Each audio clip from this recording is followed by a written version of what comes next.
በጉጉት ሲጠበቅ የነበረው የዲፕሎማቶች መንደር በሆነው በሳር ቤት ሳይታችን ላይ የቤት ባለቤት ለመሆን ፈልገው ሽያጭ በመጨረሳችን እድሉ ላመለጣችሁ ደንበኞቻችን ዳግመኛ በዛው ሳር ቤት ከቫቲካን ኤምባሲ ፊት ለፊት የተለያዩ የካሬ አማራጮችን እስከ 35% በሚደርስ እውነተኛ ቅናሽ ከ80 ካሬ ጀምሮ በ5.7 ሚሊዮን ብር የቤት ባለቤት ስናደርጎ በታላቅ ደስታ ነው። በተጨማሪም ቤተ መንግስት አቅራቢያ ያደረገውና የብዙሃኖች ትዝታ በያዘው በአቧሬ አዲሱ ሳይታችን ላይ ከባለ አንድ መኝታ ጀምሮ የመኖሪያ ቤቶችንና የንግድ ሱቆችን ደግሞ ከፈለጉ በኢንዱስትሪ መንደር በሆነው በገላን ባወጣረው ትልቅ የገበያ ማዕከላችን ላይ በጠቅላላ ዋጋ ከ2.6 ሚሊዮን ብር ጀምሮ የሱቅ ባለቤት ይሁኑ። ያለን ቦታ ውስን በመሆኑ እንዳያመልጦ። ለበለጠ መረጃና ለሳይት ጉብኝት ከታች በምናስቀምጠው ስልክ ይደውሉ።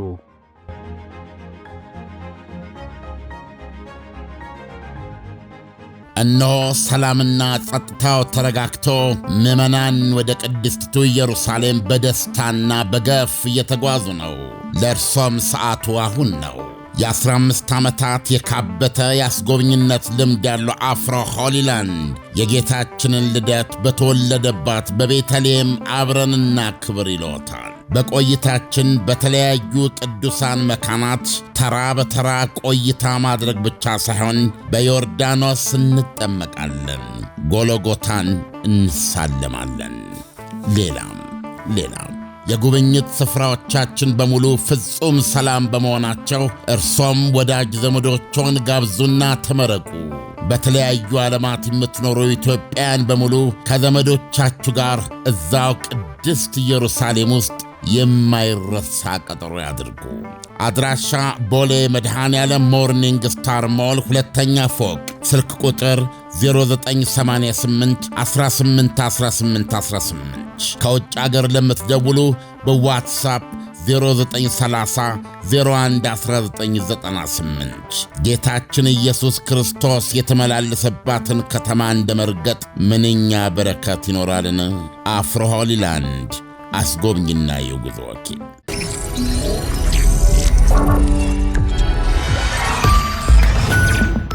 ይህ አዋዜ ነው። ፍራንክ ጋርድነር የተሰኘ የቢቢሲ የደህንነት ጉዳዮች ሴኩሪቲ ዘጋቢ የማይታሰበውን አስቦ ጽፏል። የራሽያ የዩክሬን ጦርነት ከጥቂት ወራት በኋላ 5ኛ ዓመቱን ይጀምራል። ምስጢራዊ ሃይብሪድ ተብሎ የሚታወቅ ድብልቅ የውጊያ አይነት በአውሮፓ እየተካሄደ በመሆኑ ውጥረቱ ጨምረዋል።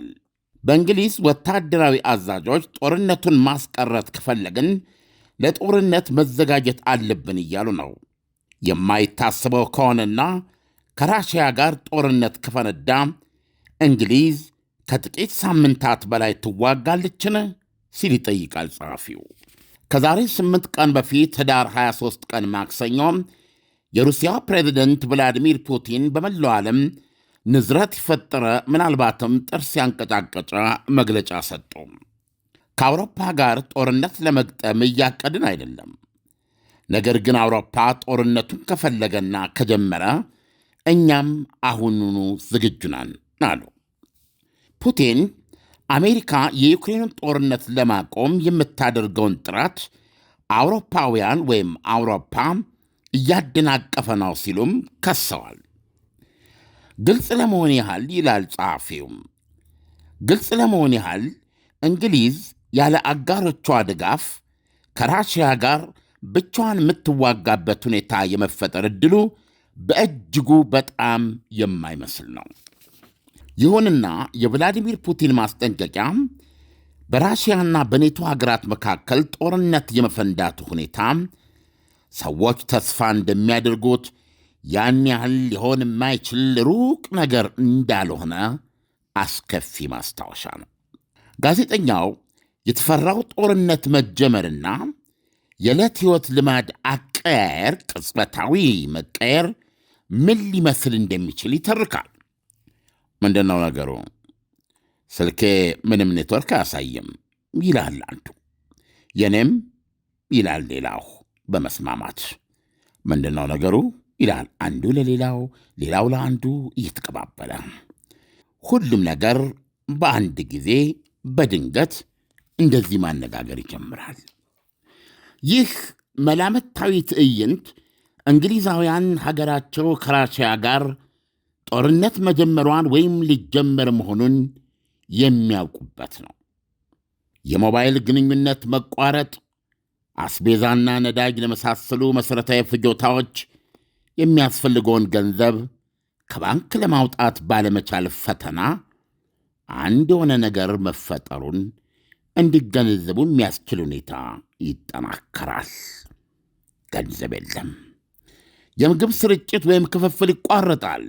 የኤሌክትሪክ አቅርቦት ይስተጓጎላል። ጦርነት በአውዳሚ ሰው አልባ ቦምቦችና ሚሳይሎች ብቻ አይደለም የሚካሄደው። ዘመናዊው ቴክኖሎጂ መር ማኅበረሰብ እንግሊዝን ከቀሪው ዓለም ጋር በሚያገናኙ እና መረጃ፣ የገንዘብ ልውጦችና ኤነርጂ በሚያስተላልፉ የባሕር ውስጥ ኬብሎችና የቧንቧ መስመሮች ጥገኛ ነው። ያንታርን የመሳሰሉ የራሽያ የስለላ መርከቦች ህቡ እንቅስቃሴ በጦርነት ጊዜ እነዚህን ኬብሎችና ቧንቧዎች እንዴት እንደሚያጨናግፉ አጥንተው ጨርሰዋል ተብሎም በሰፊው ይታመናል። ለዚህ ነው የእንግሊዝ ሮያል ባሕር ኃይል በቅርቡ የተቀናጀ መመርመሪያ የተገጠመላቸው የባሕር ውስጥ ሰው አልቦች ያሰማራው። በጦርነት ጊዜ እነዚህ ድብቅ የማይታዩ እርምጃዎች ሰማየ ሰማያት የተገጠገጡትን ምዕራባዊ ሳተላይቶችን ለማወር ከሚደረግ የማይቀር ሙከራ ጋር ተዳምሮ የእንግሊዝ የመዋጋት ችሎታን ክፉኛ ማኮላሸት ብቻ ሳይሆን በሲቪል ማኅበረሰቡ ውስጥም ከባድ ሁከትና ሐኬት መፍጠር ይችላል። በቅርቡ ለንደን ውስጥ በተደረገና በሮያል ዩናይትድ ሰርቪስስ ኢንስቲትዩት የተዘጋጀ ረጅም ጦርነት በሚል ርዕስ በተካሄደ ጉባኤ ላይ የዋይትሆል አሰላሳይ ድርጅት ወታደራዊና ፖለቲካዊ ልሂቃን አሁን ያለው የእንግሊዝ ጦር ኃይሎች ከሰራዊት ጀምሮ እስከ ተተኳሽና መለዋወጫ ድረስ ሳያልቅባቸው ምን ያህል የተራዘመ ጦርነት መቋቋም ይችላሉ በሚለው ነጥብ ላይ ለመወያየት ታድመው ነበረ። እንግሊዝ ከጥቂት ሳምንታት በላይ የሚፈጅ ጦርነት ለመዋጋት ዕቅድ እንዳላት የሚያሳይ ማስረጃ ትንሽ ነው አሉ የሩሲ ማለትም የሮያል ዩናይትድ ሰርቪስስ ኢንስቲትዩት ባልደረባ ሐሚሻ ሙንዲል።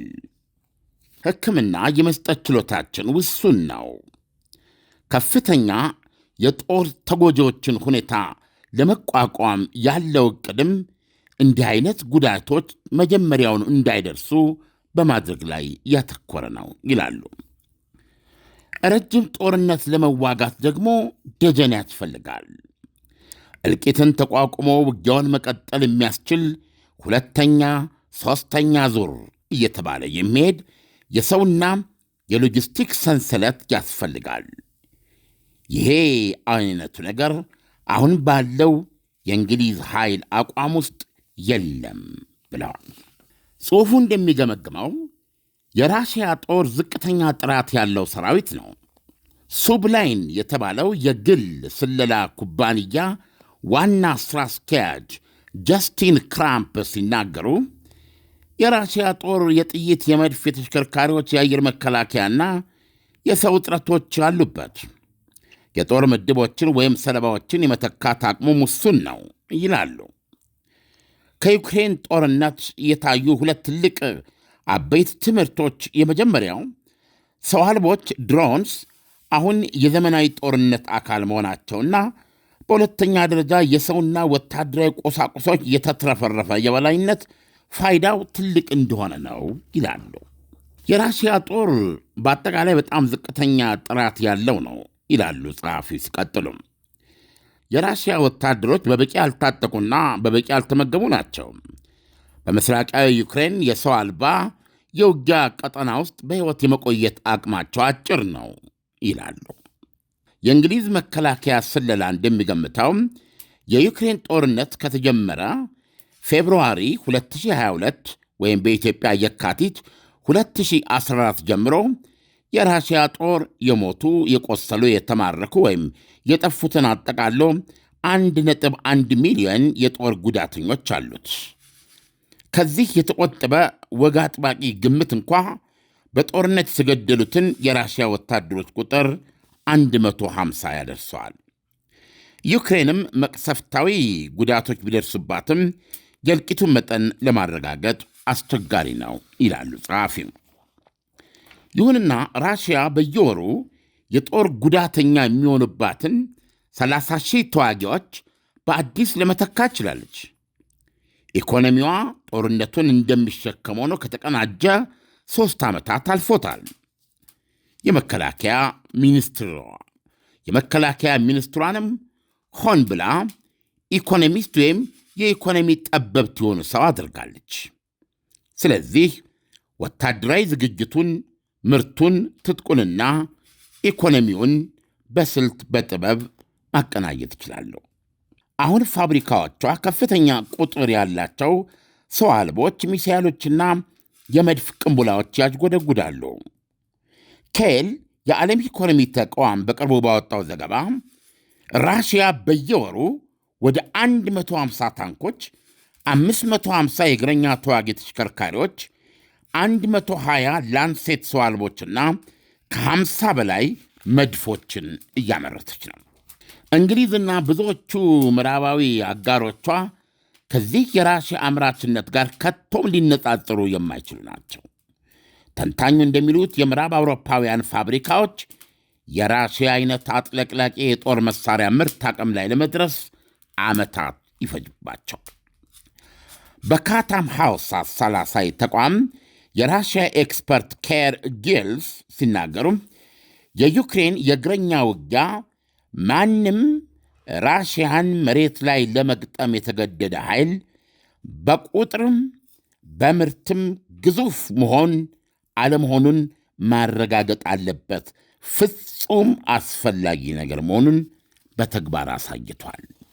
ሲቀጥሉም ጠመንጃውን አገልድሞ ለውጊያ ዝግጁ ከሆነ መደበኛ ጦር ሰራዊት ቁጥር በእጅጉ የበለጠ ተጠባባቂ ጦር ይኖር ዘንድ በጣም አስፈላጊ ነው ይላሉ። ፈረንሳይና ጀርመን ከዚህ አንጻር ሁለቱም ከ18 ዓመት ጀምሮ በፈቃደኝነት ላይ የተመሠረተ ብሔራዊ ውትድርና አገልግሎት ማንሰራራት ጀምረዋል። እንግሊዝም ወደፊት የእግረኛ ውጊያ መዋጋት የሚችል የዜጋ ጦር ማሰልጠን አለባት በማለት ጄኔራል ሰር ፓትሪክ ሳንደርስ ማሳሰባቸውን ጽሑፉ ይጠቅሳል። ሰውየው ባለፈው የፈረንጆች ዓመት በጡረታ የተገለሉ ናቸው። የቀድሞ የእንግሊዝ ጦር ሰራዊት አዛዥ ነበሩ። ስለዚህም አገሬ እንግሊዝ የእግረኛ ውጊያ መፋለም የሚችልና ሰልጥኖ ተዘጋጅቶ የሚቀመጥ የዜጋ ጦር ያስፈልጋታል ያሉትን ሐሳብ ፖለቲከኞች ሳይቀበሉት ቀርተው ውድቅ ሆኗል። ዘገባው ከዚህ አንጻር እንግሊዝ የመከላከያ ወጪዎቿን በዚህ ዓመት ብቻ በ5 ቢሊዮን ፓውንድ ከ5 ቢሊዮን ዶላር የበለጠ ነው፣ የእንግሊዝ ፓውንድ ከፍተኛ ነው፣ ማሳደጓንና 1000 ከፍተኛ የመሳሪያ ኮንትራቶችን መፈራረሟን ያውሳል። ለሮያል ባህር ኃይል የጨረር መሳሪያ ምርት ከኖርዌይ ጋር የ300 ሚሊዮን ፓውንድ አዲስ መዋዕለ ንዋይ መደረጉንም ያብራራል። ይሁንና በጥቅሉ የእንግሊዝ መከላከያ ለረጅም ጊዜ በዝቅተኛ በጀት በመቆየቱ የተነሳ አሁን ሀገሪቱ በብዙ ዘርፍ በውጊያ ዘርፎች ማለት ነው፣ በተለይም በአየር መከላከያ አንጻር ክፉኛ ተጎጂ የሆነችበት ሁኔታ ውስጥ ትገኛለች። ያሉትም ወታደራዊ ኮንትራቶችን ቢሆኑ ከጊዜና ከብቃት አንጻር የሚመዘኑ ናቸው። ፍሬያቸው መቼ ነው የሚደርሰው? ጥራቱስ የሚለው ቁልፍ ነው። ቢሊዮን ፓውንዶች የወጣበትና አጃክስ የተባለ ማምረቻ ኮንትራት የወሰደባቸው ብረት ለበስ ተሽከርካሪዎች ፕሮጀክት በፕሮጀክቱ ቀነ ገደብ መሠረት እስካሁን ሊያቀርባቸው ይገባ የነበሩ ተሽከርካሪዎችን አላደረሰም። አሁንም ችግር ውስጥ ነው። ይህ በእንዲህ እንዳለ ግን የኔቶ የጦር መኮንኖች ራሽያ በሚቀጥሉት ከ3 እስከ 5 ባሉት ዓመታት ውስጥ በኔቶ ሀገራት ላይ ማጥቃት ለመክፈት ትችላለች ሲሉ ያስጠነቅቃሉ። ዛሬ የእንግሊዝ መንግሥት እስከ 2027 በፈረንጆች አቆጣጠር የመከላከያ ወጪውን ከሀገሪቱ አጠቃላይ ዓመታዊ ምርት 2.5% እንዲሆን ሲጥር ራሽያ ግን ከወዲሁ ወደ 7% የአጠቃላይ ምርቷን ፐርሰንቴጅ ለመከላከያ እየዋለች ትገኛለች። የእንግሊዝ ጦር 74,000 ቢሆንም አጠቃላይ ቁጥሩ በተጨባጭ ውጊያ ላይ ሊሰማራ የሚችለው ቁጥር 54,000 ብቻ ነው። ይህ ደግሞ ራሽያ በዩክሬን ጦርነት በየሁለት ወሩ በአደጋ ከጦርነት ከሚገለልባት ቁጥር በታች ነው። የግል ስለላ ኩባንያው ሲቪሊን ሥራ አስፈጻሚ ጀስቲን ክራምፕ ሲያጠቃልሉ ይህ የእንግሊዝ ጦር ውጊያ በተጀመረ በሳምንታት ጊዜ ውስጥ ውጤታማ በሆነ መንገድ መፋለም ተስኖት ይመናመናል ሲሉ ይደመድማሉ። የእንግሊዝ ጦር ከሳምንታት በላይ መዋጋት ይችላልን? የሩሲያው ፕሬዝደንት ቭላዲሚር ፑቲን ራሽያና አውሮፓ የተዋጉ እንደሆነ የጦርነቱ ዕድሜ ከዚህም በእጅጉ ያጠረ እንደሚሆን መግለጻቸውን ማስታወሱ አስፈላጊ ነው። የጦርነቱ በፍጥነት መጠናቀቅ ብቻ ሳይሆን ጦርነቱን ለማቆም የሚደራደር ሰው እንኳ ላይገኝ ይችላል ማለታቸውን ልብ ይሏል። እንደሰማው ነው እንግዲህ በአውሮፓውያኖቹ ዘንድ ከራሽያ ጋር የመዋጋቱ ነገር የማይቀር ሊሆን ይችላል በሚል እሳቤ ውስጥ ገብተው ምን አይነት የጦር ዝግጅት ማድረግ እንዳለባቸውና ለማድረግ እየሞከሩ እንደሚገኙ በግልጽ የሚያሳይ ነው። ከዚህ አንጻር ነው የዩክሬን ጦርነት ባጭሩ መቋጫ አግኝቶ ዓለም ከእንዲህ አይነቱ አሳሳቢ ሁኔታ እንድትላቀቅ የምንፈልገው። ኢሳያስ፣ እነሆ ሰላምና ጸጥታው ተረጋግቶ ምዕመናን ወደ ቅድስቲቱ ኢየሩሳሌም በደስታና በገፍ እየተጓዙ ነው። ለእርሶም ሰዓቱ አሁን ነው። የ15 ዓመታት የካበተ የአስጎብኝነት ልምድ ያለው አፍሮ ሆሊላንድ የጌታችንን ልደት በተወለደባት በቤተልሔም አብረንና ክብር ይሎታል። በቆይታችን በተለያዩ ቅዱሳን መካናት ተራ በተራ ቆይታ ማድረግ ብቻ ሳይሆን በዮርዳኖስ እንጠመቃለን፣ ጎሎጎታን እንሳለማለን። ሌላም የጉብኝት ስፍራዎቻችን በሙሉ ፍጹም ሰላም በመሆናቸው እርሶም ወዳጅ ዘመዶችዎን ጋብዙና ተመረቁ። በተለያዩ ዓለማት የምትኖሩ ኢትዮጵያውያን በሙሉ ከዘመዶቻችሁ ጋር እዛው ቅድስት ኢየሩሳሌም ውስጥ የማይረሳ ቀጠሮ ያድርጉ። አድራሻ ቦሌ መድኃኔዓለም ሞርኒንግ ስታር ሞል ሁለተኛ ፎቅ፣ ስልክ ቁጥር 0988 181818። ከውጭ አገር ለምትደውሉ በዋትሳፕ 0930 011998። ጌታችን ኢየሱስ ክርስቶስ የተመላለሰባትን ከተማ እንደ መርገጥ ምንኛ በረከት ይኖራልን! አፍሮ ሆሊላንድ አስጎብኝና የጉዞ ወኪል። በጉጉት ሲጠበቅ የነበረው የዲፕሎማቶች መንደር በሆነው በሳር ቤት ሳይታችን ላይ የቤት ባለቤት ለመሆን ፈልገው ሽያጭ በመጨረሳችን እድሉ ላመለጣችሁ ደንበኞቻችን ዳግመኛ በዛው ሳር ቤት ከቫቲካን ኤምባሲ ፊት ለፊት የተለያዩ የካሬ አማራጮችን እስከ 35% በሚደርስ እውነተኛ ቅናሽ ከ80 ካሬ ጀምሮ በ5.7 ሚሊዮን ብር የቤት ባለቤት ስናደርጎ በታላቅ ደስታ ነው። በተጨማሪም ቤተ መንግስት አቅራቢያ ያደረገውና የብዙሃኖች ትዝታ በያዘው በአቧሬ አዲሱ ሳይታችን ላይ ከባለ አንድ መኝታ ጀምሮ የመኖሪያ ቤቶችንና የንግድ ሱቆችን ደግሞ ከፈለጉ በኢንዱስትሪ መንደር በሆነው በገላን ባወጣረው ትልቅ የገበያ ማዕከላችን ላይ በጠቅላላ ዋጋ ከ2.6 ሚሊዮን ብር ጀምሮ የሱቅ ባለቤት ይሁኑ። ያለን ቦታ ውስን በመሆኑ እንዳያመልጦ። ለበለጠ መረጃና ለሳይት ጉብኝት ከታች በምናስቀምጠው ስልክ ይደውሉ።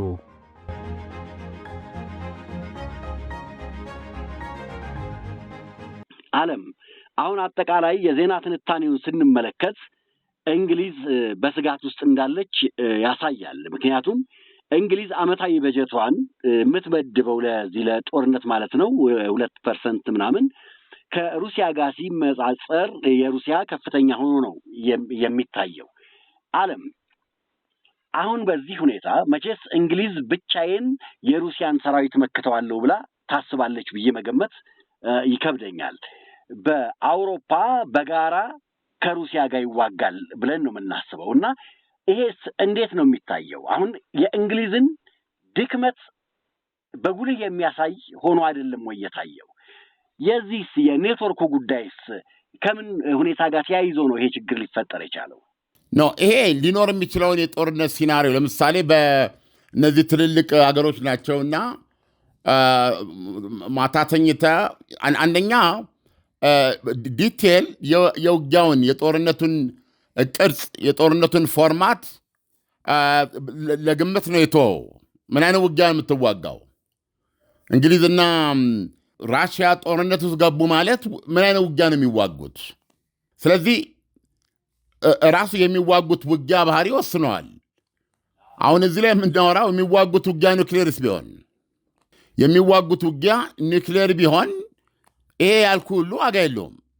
ይህ ምን ብረት ተሽከርካሪ፣ የመድፍ፣ የሰራዊት ቁጥር ገለመን የምትለው አሰምሽኑ ውጊያቸው እንግዲህ በመደበኛ ኮንቬንሽናል የምንለው አይነት ጦርነት ከሆነ ነው። እና ይሄ ደግሞ ጦርነት ቢጀመርስ እንዴት ነው የሚጀመረው? ከየት ነው? ከባህር፣ ከአየር፣ ከመሬት የሚለውን ነው የመጀመሪያው አድርጎ ያስቀመጠው። የመጀመሪያው ገብተዋል። የዛሬው ቀን የተቀየረ ቀን መሆኑን የምታውቀው አገር ሰላም ብለህ ሞባይልን ስታይ የለም ኔትወርክ አየህ፣ እና ወዲያው መበርገግ ይመጣል አይደል? ማንም ከማንም መገናኘት የማይችልበት ነው እና እህል መበላት አለበት፣ ውሃ መጠጣት አለበት። ስለዚህ አሁን ለምሳሌ ዳቦ እነሱ ጋር ዳቦውን ምኑን በየዕለቱ ነው የምትገዛው፣ አያድርም። እና ስትሄድ ዳቦ ለመግዛት የሚያስችልህ ገንዘብ ብድን ኤቲኤም የለም፣ አገልግሎቱ የለም፣ ተቋርጧል። ባንክ ብትሄድም የገንዘብ ስራ ቆሟል። ይሲ ማዕት ሲናሪዮ ማስቀመጥ ይችላል። አስፈላጊ ሆነው ስላላገኘው ነው። ምን ያህል ህይወትህ በአንድ ጊዜ እንደሚለወጥ በአስከፊ መልኩ ነው የሚነግረው። ይሄ 2.ከምናምን% የሚለው የእንግሊዝ የመከላከያ በጀት በእርግጥ ራሽያ 7% ቢሆንም ከጂዲፒዋ የእንግሊዝ ኢኮኖሚ ከራሽያ በጣም ይበልጣል፣ የእንግሊዝ ጂዲፒ። ስለዚህ ከጂዲፒው አንጻር ይህንን መስራት ይችላል ማንም ሰው ገብቶ። እንግሊዝ 7ኛ ኢኮኖሚ መሰለችኝ የዓለማችን እና $1 ትሪሊዮን ኢኮኖሚ ነው ያላት እና ምናልባት ከራሽያ እጥፍ ሊሆን ይችላል ብዬ ገምታለሁ፣ ከዛም በላይ። ስለዚህ ያ አይነት ነገርም ግንዛቤ ውስጥ ይገባል። ኤኒዌይስ በጦር ሰራዊት ቁጥር ያየው እንደሆነ የሚገርም ነው። 74,000 ነው የሚል ይሄ 74,000 የተለያየ የጦሩ አካላት ማለት ነው። አክቹዋሊ ጦርነቱ ልታሰልፈው የምችለው ተዋጊ የምትለው 54,000 ነው የሚል። በእርግጥ 54,000 ሲባል ያው እንደ ኢኮኖሚው ትጥቁ፣ አጠቃላይ አቅርቦቱ፣ ሁሉ ነገር ትንሽ ገንዘብ የወጣበት ነው። የተለያየ ነገር ሊሆን ይችላል። ኤኒዌይስ አሁን በዚህ ውስጥ ያስቀመጠው ቢያንስ በነሱ ትንተና እንግሊዝ ከጥቂት ሳምንታት በላይ አትዋጋም ነው የሚለው። ከራሽያ ጋር ብቻዋን ብትጋጠም ነው እንግዲህ። እንዴት ነው ማለት የባህር ኃይል፣ የአየር ኃይል እንዲሁም ደግሞ የተለያየ ውጊያ ነው እና በመጠኑ የእንግሊዝን ዝግጅት ለመቃኘት የቀረበ ነው። ግን እዚህ ውስጥ አድማጮቻችን ልብ እንዲሉልኝ የምፈልገው አውሮፓ ውስጥ ከራሽያ ጋር መዋጋት የማይቀር ነው በሚል ምን ያህል ነገሮች እየተለወጡ አውሮፓ ወደ ጦርነት ውስጥ እየገባ በጦርነት ላይ እየመከረ ስለመሆኑ ለመግለጽ ያክል ነው እንጂ የጦርነቱ ባህሪ ፎርም አልተገለጸም። ለምሳሌ ያክል እንግሊዝ ከራሽያ ጋር ብቻዋን በተናጠል የምትዋጋበት ሁኔታ የለም። ራሽያ ከተዋጋች ከአውሮፓ ጋር ነው የሚሆኑት። ምክንያቱም እንግሊዝ ከአውሮፓ ጋር ናት፣ አውሮፓ ናት። እንደውም አንዳንዶች ገፍተው ምን የሚሆን ምን አት ዘ ኤንድ ኦፍ ዘ ዴይ አሜሪካን ብትሆን የኔቶ ግዴታዋን ማክበሩ አይቀርም ነው። ስለዚህ ይሄ አሁን የተባለው የጦርነት ትዕይንት ሊኖር የሚችለውን ጦርነት በፍጹም የሚገልጽ አይደለም። እንደው ለማሳያ የእንግሊዝን ዝግጁ አለመሆን ለማሳየት ያቀረበው ነው ጸሐፊው።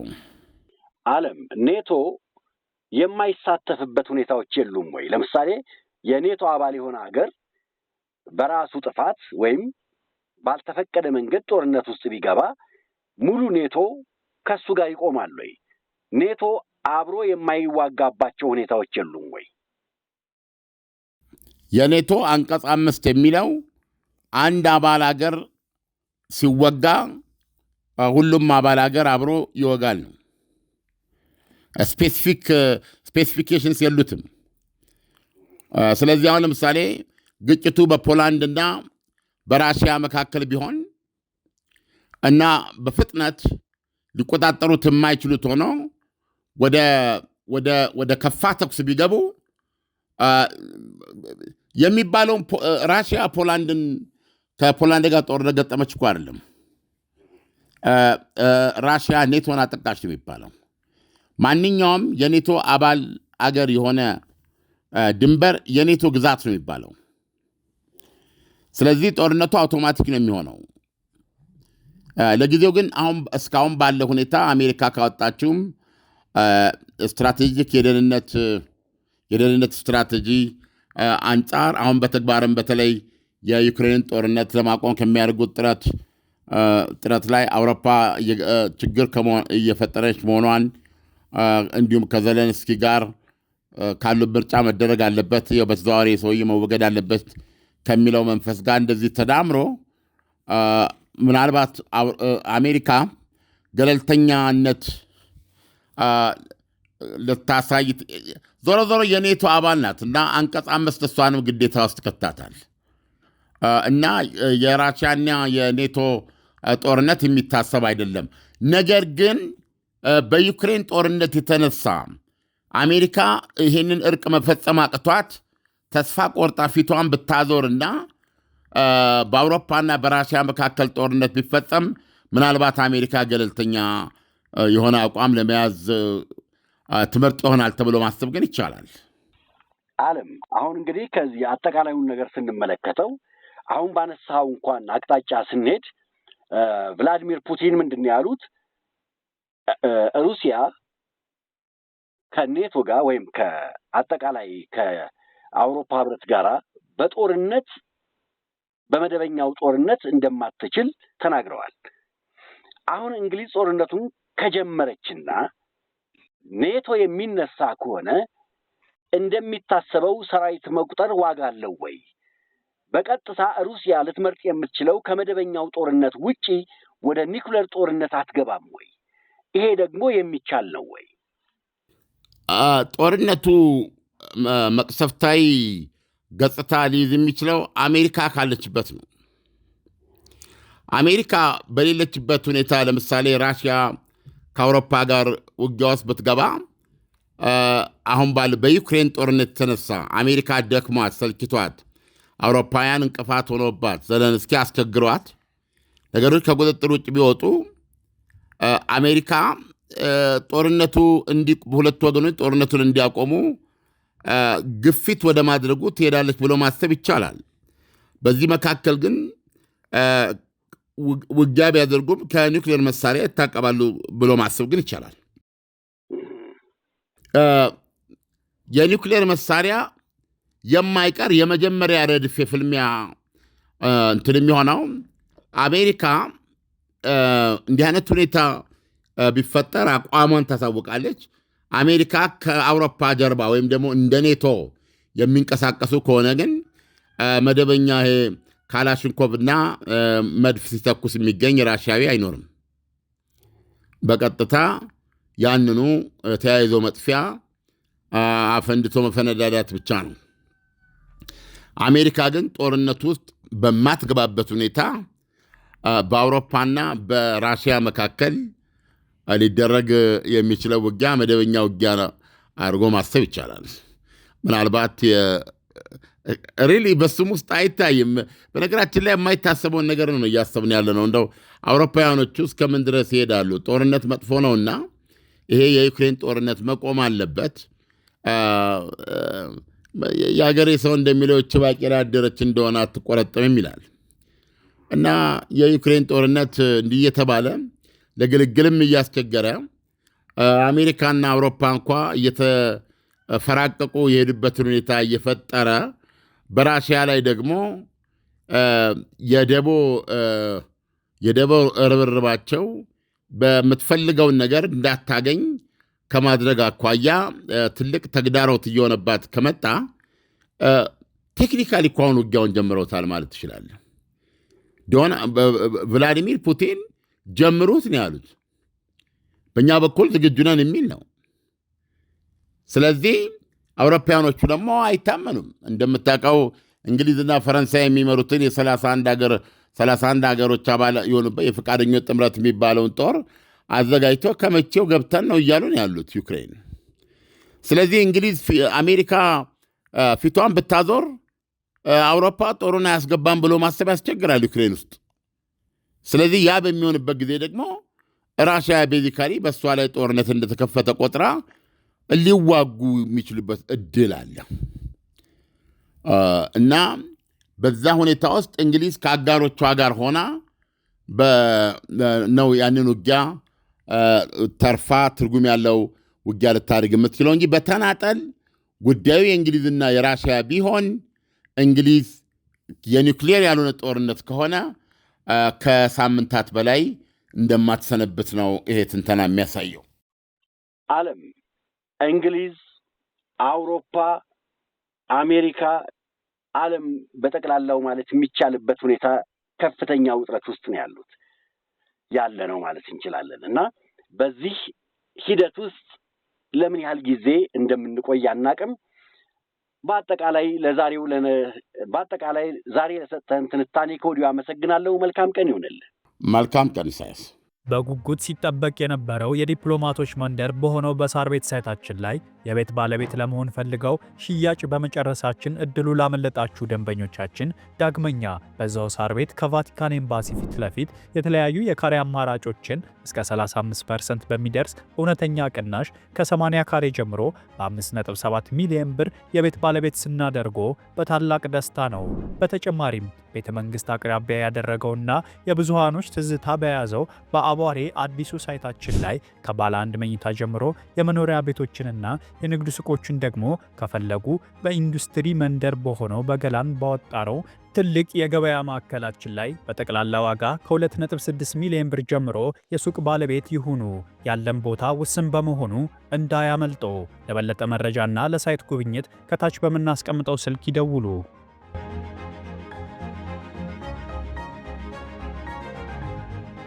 እነሆ ሰላምና ጸጥታው ተረጋግቶ ምዕመናን ወደ ቅድስቲቱ ኢየሩሳሌም በደስታና በገፍ እየተጓዙ ነው። ለእርሶም ሰዓቱ አሁን ነው። የ15 ዓመታት የካበተ የአስጎብኝነት ልምድ ያለው አፍሮ ሆሊላንድ የጌታችንን ልደት በተወለደባት በቤተልሔም አብረንና ክብር ይሎታል። በቆይታችን በተለያዩ ቅዱሳን መካናት ተራ በተራ ቆይታ ማድረግ ብቻ ሳይሆን በዮርዳኖስ እንጠመቃለን፣ ጎሎጎታን እንሳለማለን። ሌላም የጉብኝት ስፍራዎቻችን በሙሉ ፍጹም ሰላም በመሆናቸው እርሶም ወዳጅ ዘመዶችዎን ጋብዙና ተመረቁ። በተለያዩ ዓለማት የምትኖሩ ኢትዮጵያውያን በሙሉ ከዘመዶቻችሁ ጋር እዛው ቅድስት ኢየሩሳሌም ውስጥ የማይረሳ ቀጠሮ ያድርጉ። አድራሻ ቦሌ መድኃኔዓለም ሞርኒንግ ስታር ሞል ሁለተኛ ፎቅ፣ ስልክ ቁጥር 0988 18 18 18። ከውጭ አገር ለምትደውሉ በዋትሳፕ 0930 011998 ጌታችን ኢየሱስ ክርስቶስ የተመላለሰባትን ከተማ እንደመርገጥ ምንኛ በረከት ይኖራልን። አፍሮ ሆሊላንድ አስጎብኝና የጉዞ ወኪል